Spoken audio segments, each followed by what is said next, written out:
আসসালামু আলাইকুম সবাইকে। আশা করি সবাই ভালো আছেন এবং আলহামদুলিল্লাহ আমি অনেক ভালো আছি। তো আমার হাতের স্পেশাল একটি মোরব্বার রেসিপি নিয়ে চলে আসলাম আপনাদের কাছে। যেহেতু এই মোরব্বাটা খেতে অনেক ভালো লাগে আর এখন তো প্রায় কাঁচা আমের মৌসুম চলেই যাচ্ছে, তো ভাবলাম কেননা সবার সাথে রেসিপিটি শেয়ার করে রাখি। আর এই আচারটি যদি একবার ট্রাই করেন তাহলে অন্য কোনো আচার খেতে আর ভালোই লাগবে না। তো দেখতেই পাচ্ছেন এখানে আমি আম কেটে নিয়েছি। আর এই আমগুলো অনেকটাই শক্ত হয়ে গেছে, একদম ভেতরের আটিটাও শক্ত হয়ে গেছে, কালারটা দেখেই বুঝতে পারছেন। তো আমি এখানে অনেকগুলো আম কেটে নিয়েছি এবং কেটে ধুয়ে পরিষ্কার করে নিয়েছি। এখন হলো আমগুলোকে এভাবে কুচিয়ে নেব। এখানে আমি কাঁটা চামচ দিয়ে কুচিয়ে নিচ্ছি আমগুলো।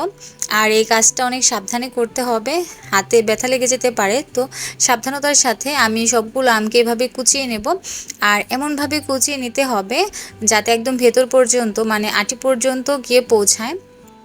আর এভাবে চিপ দিলে যাতে আমের টক রসটা বের হয়ে আসে। তো এভাবে করে আমি একে একে সবগুলো আম এভাবে কুচিয়ে নিয়েছি। তো সবগুলো আম আমার যখন কুচিয়ে নেওয়া হয়ে গেছে, এখন হচ্ছে আমি একটা বলের মধ্যে বেশ কিছুটা পানি নিয়েছি আর সেখানে আমগুলোকে ভিজিয়ে রেখে দেব। আর এখানে দিয়ে দিচ্ছি হচ্ছে লবণ। আমি এখানে 1.5 চা চামচ লবণ দিয়েছি, 1 চামচ আর আধা চামচ।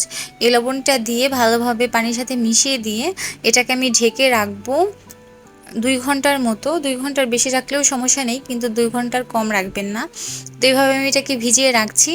আর এখানে হচ্ছে আমি মশলাটা তৈরি করে নিচ্ছি। আর এখানে মশলা দিয়েছি হচ্ছে 1 চা চামচ মৌরি, আর 1 চা চামচ জিরা, আর 1 চা চামচ পাঁচফোড়ন, 2টা শুকনা মরিচ আর 3টা এলাচ। এগুলোকে আমি ভেজে তারপর গুঁড়ো করে নেব। আর 2 ঘন্টা পর আমি চলে আসলাম, আমগুলো আমার পারফেক্ট ভিজে গেছে। এখন হচ্ছে আমি এখানে আমগুলোকে দেখে নিচ্ছি আর হালকা হাতে এটাকে চিপে এর ভেতর থেকে টক পানিটা বের করে নিতে হবে। আর এই পর্যায়ে আমগুলো অনেক সাবধানতার সাথে এখানে চাপ দিতে হবে, তাহলে আম যেহেতু একটু নরম আছে, কুচিয়ে নিয়েছি সেই কারণে আমটা অনেক নরম হয়ে গিয়েছে। তাই একদম সাবধানতার সাথে আমগুলোকে চিপে নিতে হবে। আর পানি পাল্টে পাল্টে বারবার এটাকে ধুয়ে নিতে হবে যাতে এই টক ভাবটা চলে যায়। যেহেতু আজকে আচারটা বানাবো আমি মিষ্টি আচার, আমের মোরব্বা মিষ্টি হয় প্রধানত, তো সেই কারণে হচ্ছে আমি এখানে ভালোভাবে চিপে এই টক পানিটা বের করে নিচ্ছি।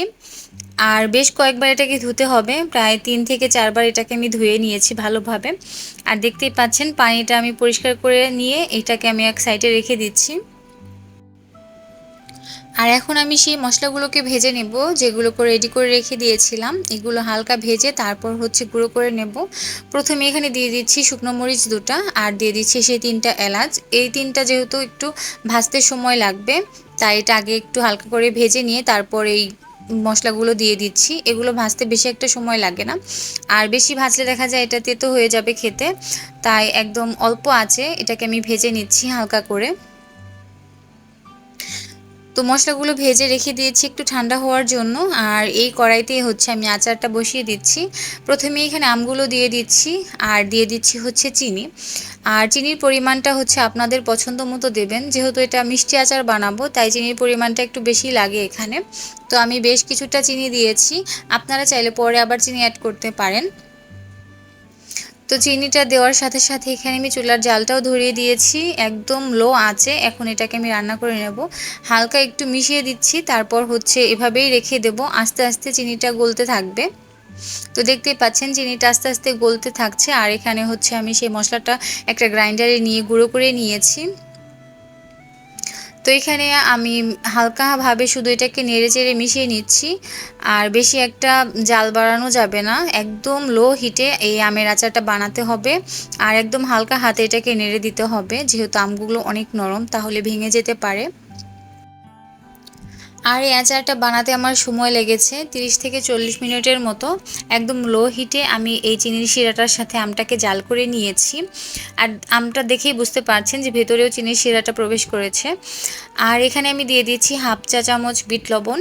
আর অবশ্যই যদি এভাবে আচার বানান তাহলে বিট লবণটা দেওয়ার চেষ্টা করবেন, তাহলে এটার টেস্টটা অনেক বেড়ে যায়।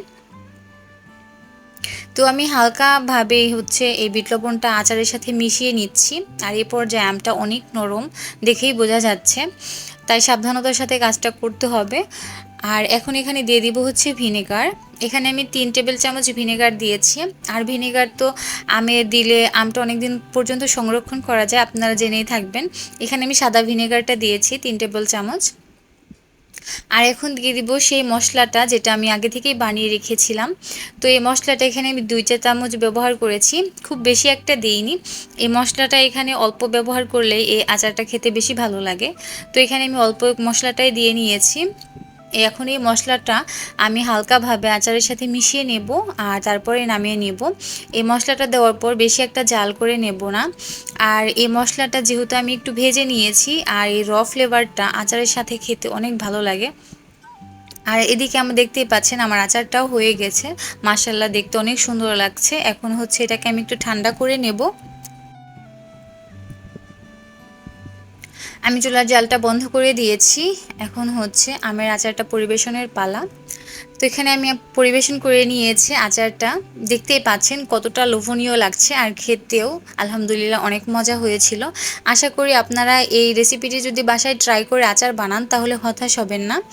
তো আজকের রেসিপিটি এই পর্যন্তই। ভালো লাগলে কমেন্ট করে জানাবেন কেমন লাগলো। আর আমার চ্যানেলটিকে সাবস্ক্রাইব করে দেবেন। আর যদি ফেসবুক থেকে দেখে থাকেন তাহলে অবশ্যই আমার পেজটিকে ফলো করে দেবেন। থ্যাঙ্কস ফর ওয়াচিং অ্যান্ড আসসালামু আলাইকুম এভরিওয়ান।